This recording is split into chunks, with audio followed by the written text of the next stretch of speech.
G'day and welcome to Snap Happy, the photography show. I'm Jason Edwards. And I'm Maddie Sloane. Jace, on today's episode, I chat with a multi-award winning photographer who does things a little bit differently. Over here is one of Lisa Saad's images from her Anonymous Man series. And today, she takes us through how she creates this unique brand of photographic art. Fantastic. And I take the Lumix GH5 to far north Queensland and put it through its paces. And what did you think? Well, you'll have to wait and find out. All this and more on today's episode of Snap Happy, the photography show. Lisa Saad is a multi-award winning advertising and commercial photographer.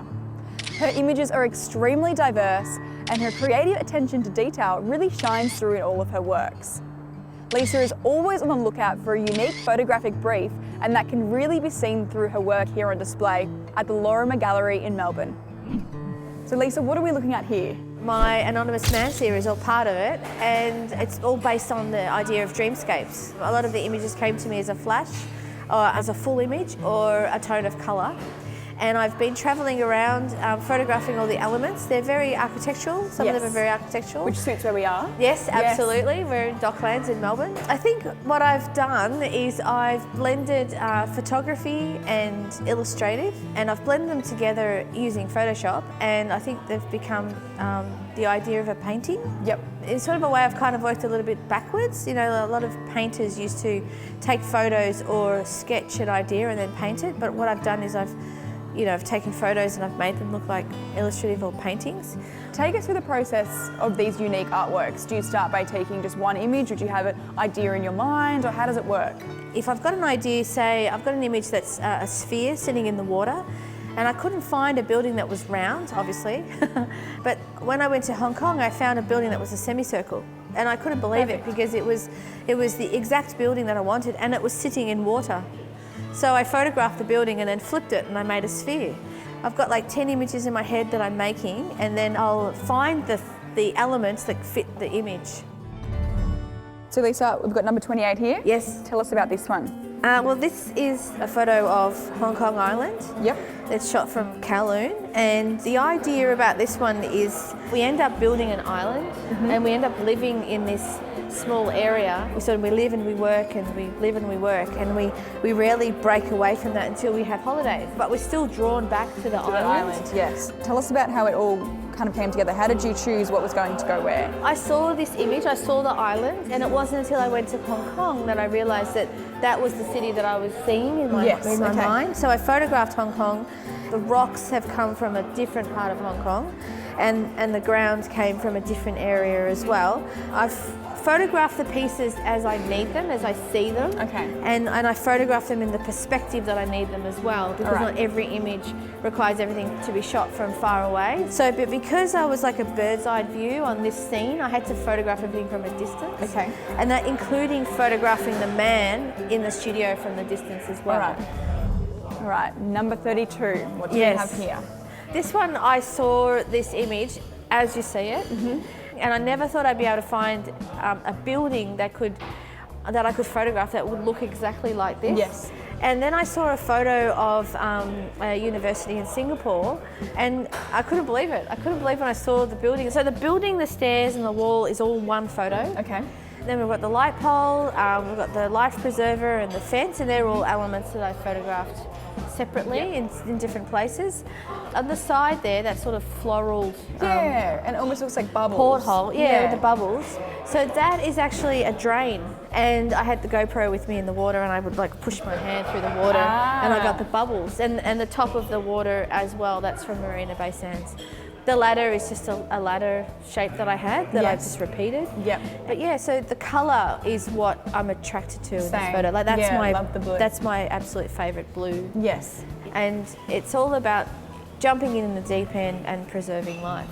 Stick around, because coming up on the show, Lisa will be giving us some photographic tips to help us improve our photography.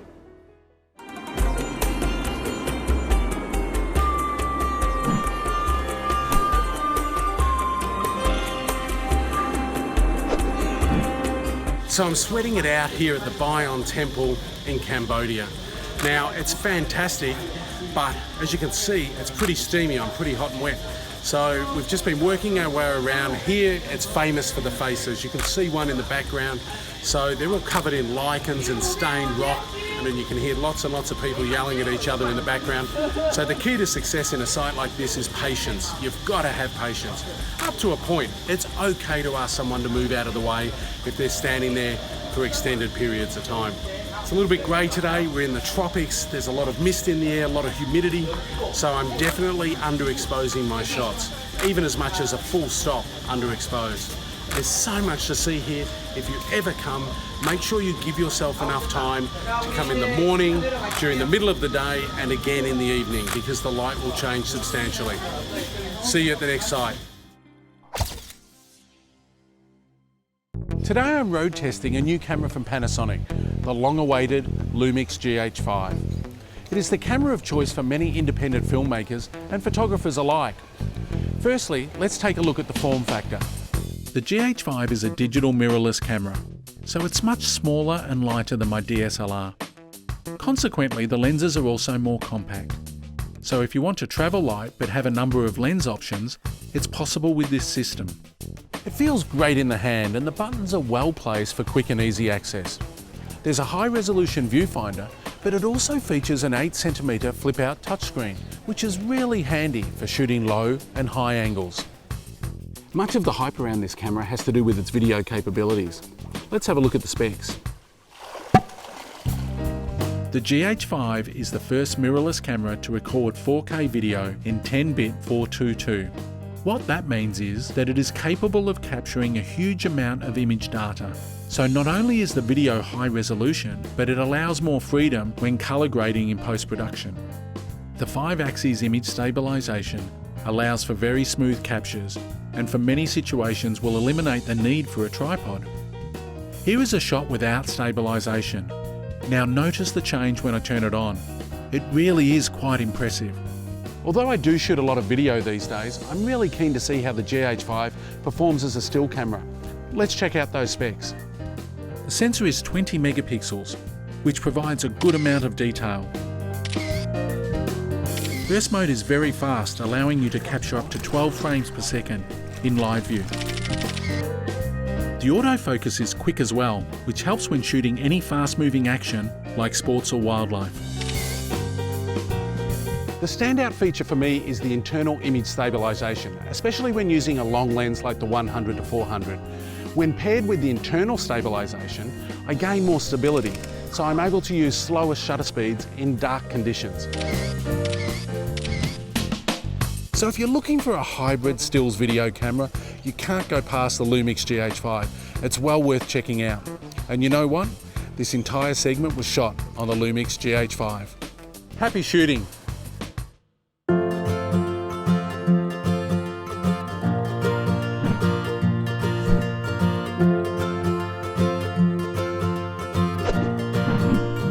Hi, I'm Saad. I'm an advertising and commercial photographer, and this is what's in my kit. I have a D5, a Nikon D5. It gives me a great sized file for everyday photography. And I also use a Nikon D800, and that has a higher res file. So this camera would be used for shooting higher end catalogue work or a little bit more detail, say carpet photography that I do as well. And I've got my notebook, which I use all the time, and then I've got my lenses. The one that I like the most is this one, which is a 14 to 24. And this lens I use a lot for my architecture work. And if you've seen my series, The Anonymous Man, and you see all the buildings which are quite close up and really quite stretched, it's due to this lens. The other lens that I use quite a lot for all the architecture work is 17 to 35. Then if I go through sort of the lens, then I go into 24 to 70, and this is a mid-range lens. The next lens that I use for food photography close-up work is a 105 macro. The next lens that I use a lot is another favourite, and I just received this one. This is the 70 to 200, it's Nikon f2.8, and this has image stabilisation in it. I think this lens makes me look good. But this lens is definitely perfect for portraits. I light a lot of my work. So what I do is I use off-camera flash, and I use this, which is a Indra 500, it's TTL, and it will override the camera settings. So when it's shooting high-speed sync, you can shoot up to 1,000 of a second, even higher if you want to, and it will override the 1/25th of a second on your camera.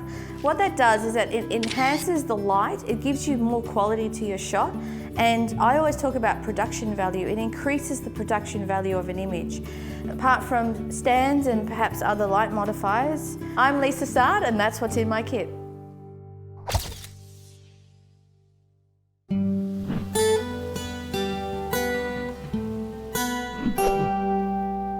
I'm surrounded by a 135 million year old rainforest. It's actually the oldest lowland rainforest on Earth.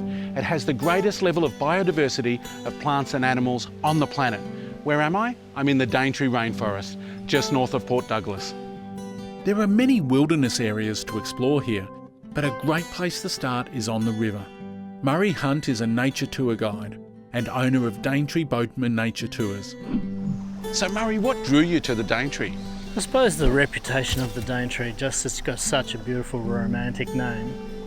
That's number one, but when you actually get here and then you actually experience the river, it's just amazing.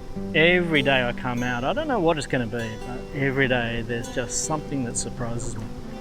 The birds or animals are always doing something interesting, so I always go home excited, having learned something new every day. What's so special about this area? For me anyway, it's the birds. Birds are my overriding passion, so every day I'm coming out and I'm looking for those incredible kingfishers. Birds, but then also the crocs.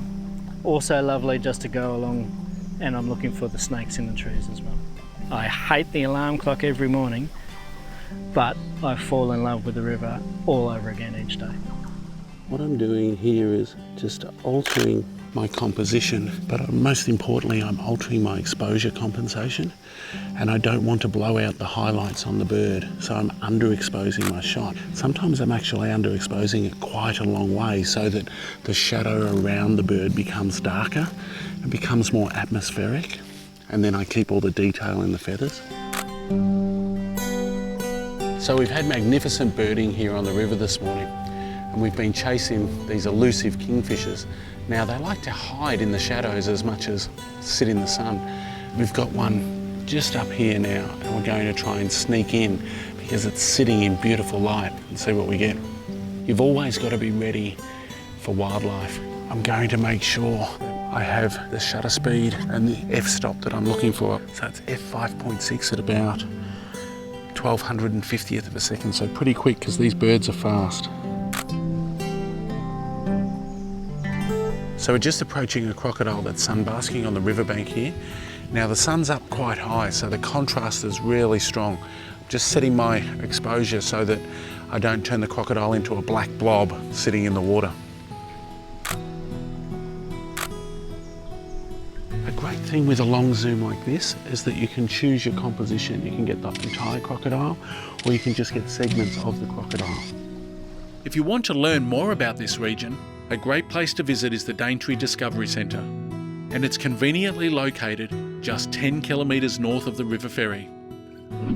So what sort of things will we find on our walk today? You'll see a very unique rainforest structure. You'll see some of the most diverse plant species on Earth. You can also see a range of different birds, butterflies, and even some very, very strange insects and reptiles.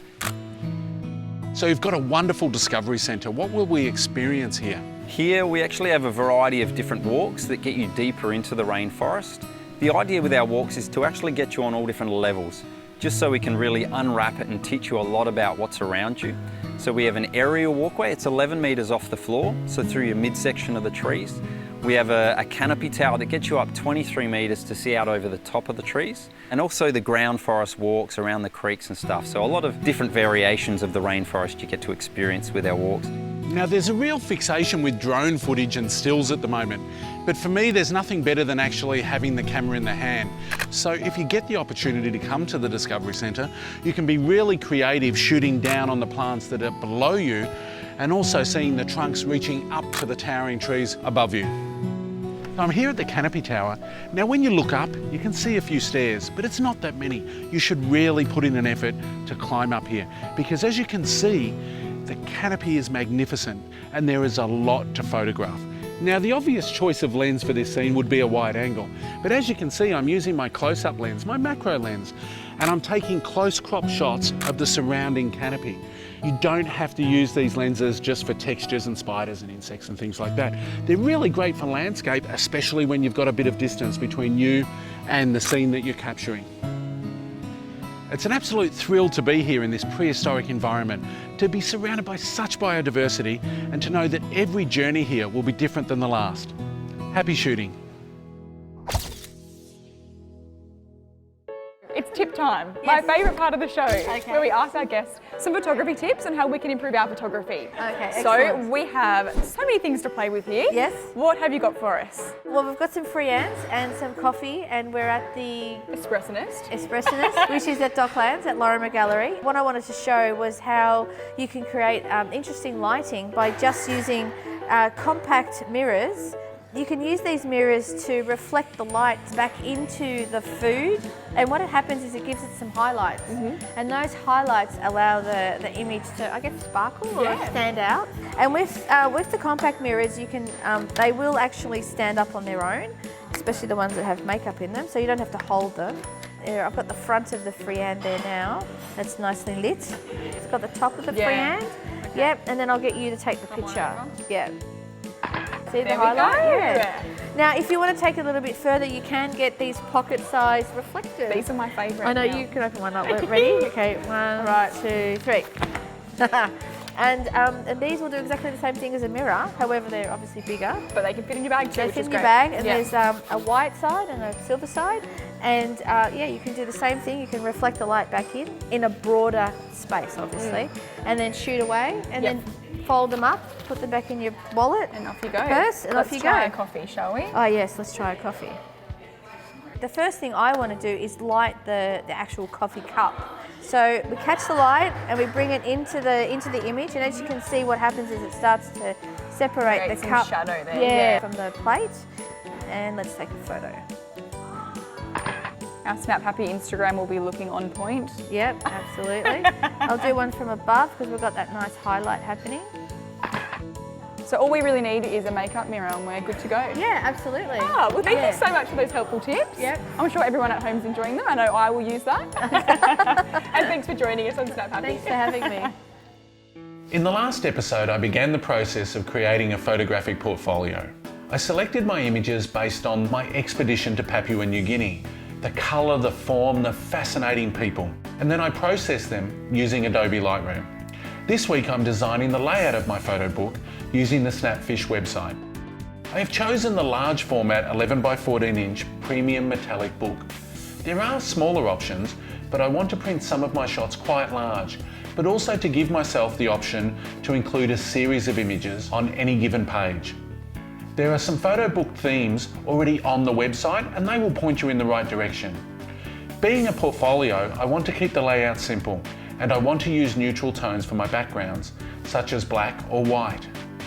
When I lay out my photo books, I love to look at them in a 2-page spread. That way I can see how the images on the left-hand page relate and interact with the images on the right-hand page, especially when it comes to colour and contrast.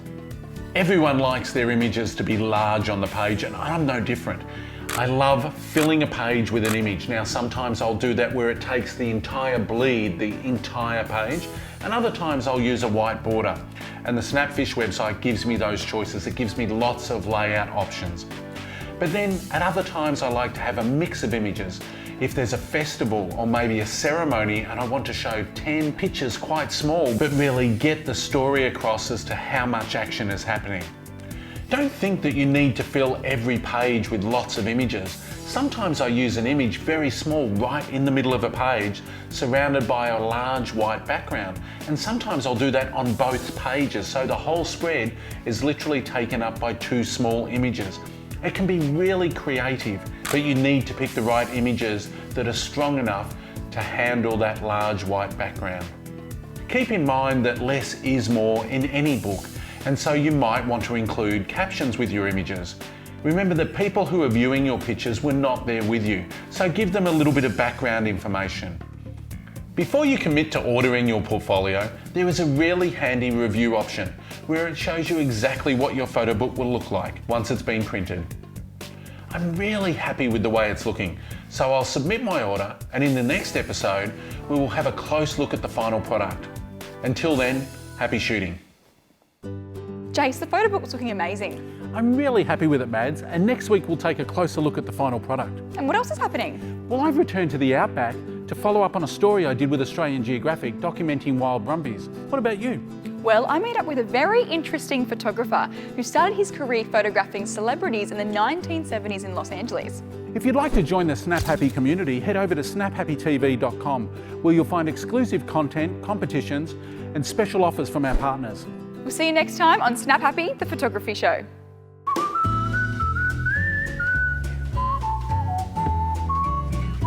I'm very happy with the way it looks, so I'll submit my order, and in the next episode we will have a close look at the final product.